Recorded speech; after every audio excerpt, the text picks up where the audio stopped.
নমস্কার, আমি সঙ্গীতা। আমি একজন প্রি প্রাইমারি টিচার। তো আমি বাচ্চাদেরকে বলতে গেলে ওদের গড়া বাঁধাই করানোর কাজ করছি। আমি জানি না আমি কতটাভাবে নিজে কাজটা ঠিকঠাক করতে পারছি। আমি আমার 100% চেষ্টা করি, তবু মানুষ, আমাদের অনেক ভুল ত্রুটি হয়ে যায়। আমি এখানে আজকের এসেছি সেই সব মায়েদের জন্য যারা নিজেদের বাচ্চাকে এই সমাজে এই যে প্রতিযোগিতার দৌড় শুরু হচ্ছে এবং তাদের বাচ্চারা সবে এই প্রতিযোগিতাতে যোগদান করার জন্য প্রস্তুত হয়েছে, সবে স্কুলে অ্যাডমিশন নিয়েছে কিংবা নেবে। তারা ভাবছেন যে কোন স্কুলে দেবেন, কী ধরনের পড়াশুনো মাধ্যমে রাখবেন, ওদের ইংরেজি মাধ্যম না বাংলা মাধ্যম। আমরা জানি মোটামুটি প্রত্যেকেই আমরা আশা করি এবং চেষ্টা করি আমাদের বাচ্চাদেরকে সব থেকে ভালোটা দেওয়ার। তো এডুকেশনের ক্ষেত্রে আমরা সবসময় চেষ্টা করি যে আমার বাচ্চারা যেন ইংরেজিটা ভালো শেখে।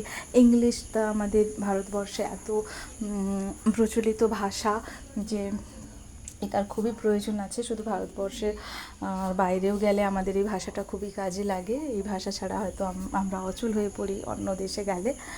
যদিও বা চায়না, কোরিয়া, জাপানি লোকেরা এই ভাষাটা নিয়ে এতটা মাতামাতি করে না, কারণ সেটা তাদের মেন্টালিটি। তারা মনে করে যে তাদের যা কোয়ালিটি আছে তার জন্য ভাষার প্রয়োজন হয় না, কিন্তু আমাদের ভারতবর্ষে এই ভাষাটার খুবই প্রয়োজন হয়।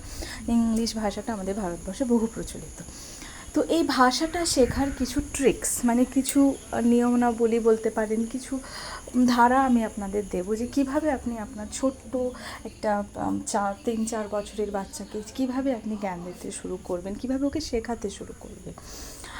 প্রথমেই বলে রাখি যে আমার একটা নিজেরই 4.5 বছরের বাচ্চা আছে। আমি ওকে যেভাবে শেখাই আমি চেষ্টা করব আপনাদেরকে সেটাই বলার। আমি জানি না কতটা এটা আপনাদেরকে হেল্প করবে, বাট আমি চেষ্টা করব। আপনারা ভাবছেন যে আমি এইভাবে অন্ধকারে কেন বলছি, কারণ মুখ দেখিয়ে কথা বলতে গেলেই আমার কীরকম যেন একটা আনইজি ফিল হয়, তো সেই কারণেই আমি অন্ধকার করে বলছি।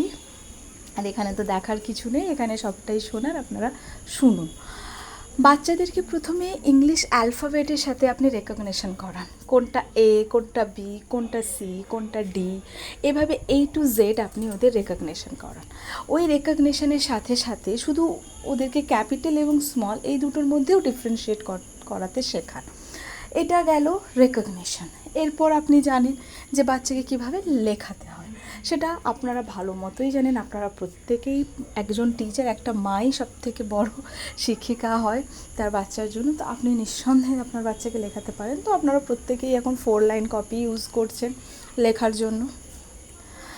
তো ওই 4 লাইন কপিতে আপনারা লেখাবেন, ক্যাপিটাল এবং স্মল দুটোই।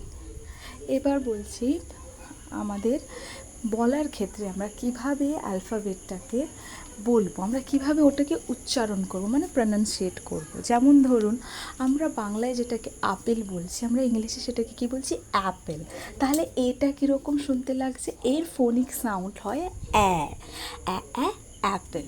বির ফোনিক সাউন্ড হয় ব, বল। এইভাবে বাচ্চাদেরকে যখন আপনি শেখাবেন যে apple, apple, B, ball, C, cat, cookie, D, dog, ডাক।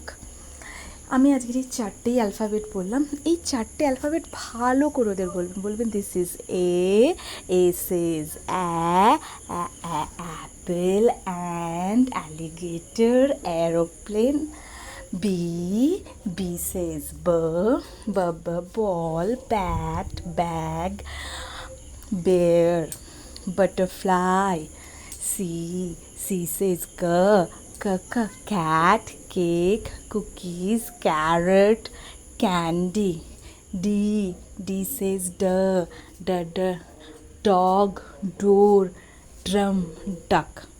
আই হোপ এটা আপনাদের সাহায্য করবে।